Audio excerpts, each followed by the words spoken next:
Dear students, आज हम discuss कर रहे हैं मेमोरेंडम ऑफ एसोसिएशन का पार्ट 4। इसमें सबसे पहले लेते हैं द कैपिटल क्लॉज। कैपिटल आप समझते हैं पूंजी होती है, और पूंजी कितनी होगी और उस पूंजी की संरचना क्या होगी, कैपिटल स्ट्रक्चर क्या होगी, ये इस बात पर निर्भर करता है कि जो कंपनी है वो किस लेवल पे अपने बिजनेस ऑपरेशंस को कैरी ऑन करेंगे, किस स्तर पर वो अपना कार्य करेंगे। बड़ा स्तर है, बड़ी प्लांट मशीनरी और उनका जो मार्केट कवरेज है वो बहुत ज़्यादा है, तो जाहिर सी बात है कि उनका जो कैपिटल स्ट्रक्चर होगा वो थोड़ा हैवी होगा, उनकी कैपिटल रिक्वायरमेंट्स भी ज़्यादा होंगी। और क्योंकि कैपिटल रिक्वायरमेंट ज़्यादा हैं तो उनको कहीं ना कहीं जो कैपिटल स्ट्रक्चर के डिफरेंट जो क्राइटेरिया हैं उनको सेट ऑफ करना पड़ेगा।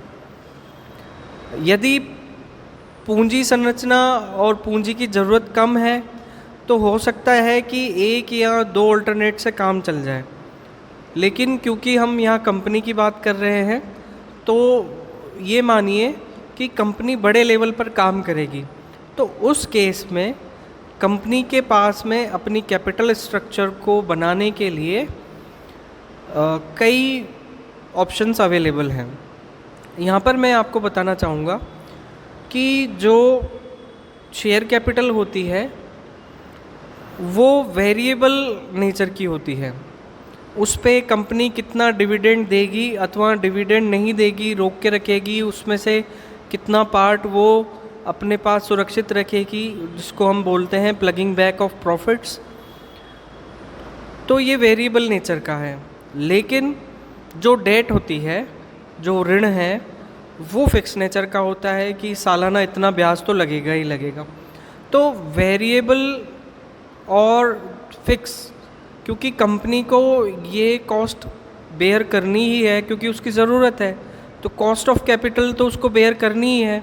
कॉस्ट ऑफ कैपिटल आपने पढ़ा होगा, तो उस कॉस्ट ऑफ कैपिटल को सेट ऑफ करने के लिए, उसको बैलेंस करने के लिए जो बड़ी कंपनी है जिनकी कैपिटल रिक्वायरमेंट्स ज़्यादा हैं वो शेयर कैपिटल और डेट कैपिटल दोनों का बैलेंस करती है।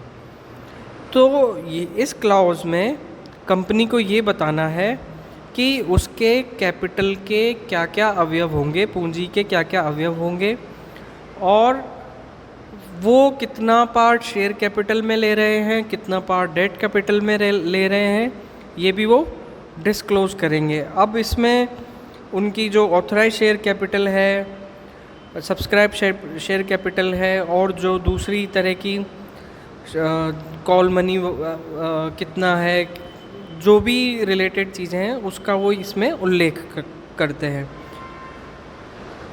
नेक्स्ट आता है the subscriber clause. Subscriber clause में जो पब्लिक लिमिटेड कंपनी है उनके केस में कम से कम 7 सब्सक्राइबर होने चाहिए। प्राइवेट लिमिटेड कंपनी के लिए कम से कम 2 सब्सक्राइबर होने चाहिए, और ओपीसी के केस में कम से कम 1 सब्सक्राइबर होना चाहिए। अब जो सब्सक्राइबर होते हैं वो अगर एक बार कंपनी रजिस्टर हो जाए तो वो फिर अपना नाम वापस नहीं ले सकते किसी भी ग्राउंड पर। उन्होंने यदि मेमोरेंडम को सब्सक्राइब किया है, उस पे उनके सिग्नेचर्स हैं, तो वो अपना नाम विड्रॉ नहीं कर सकते हैं। अब इसमें उनको क्या क्या चीज़ें बतानी होती हैं, यहाँ पर ये देखना बहुत ज़रूरी है कि जो सब्सक्राइबर मेमोरेंडम के लिए हैं उनको कम से कम 1 शेयर तो लेना ही होगा। ये इस चीज़ को रोकने के लिए है कि कोई सब्सक्राइबर ऐसा ना हो जिसका नाम मेमोरेंडम में हो और उसके पास में शेयर कैपिटल का 1 भी शेयर ना हो।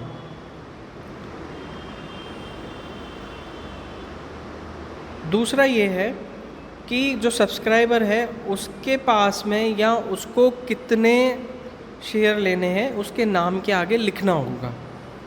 ताकि क्लियरली इंडिकेट हो जाए कि पर्टिकुलर जो सब्सक्राइबर है उसके पास में कितने शेयर्स हैं।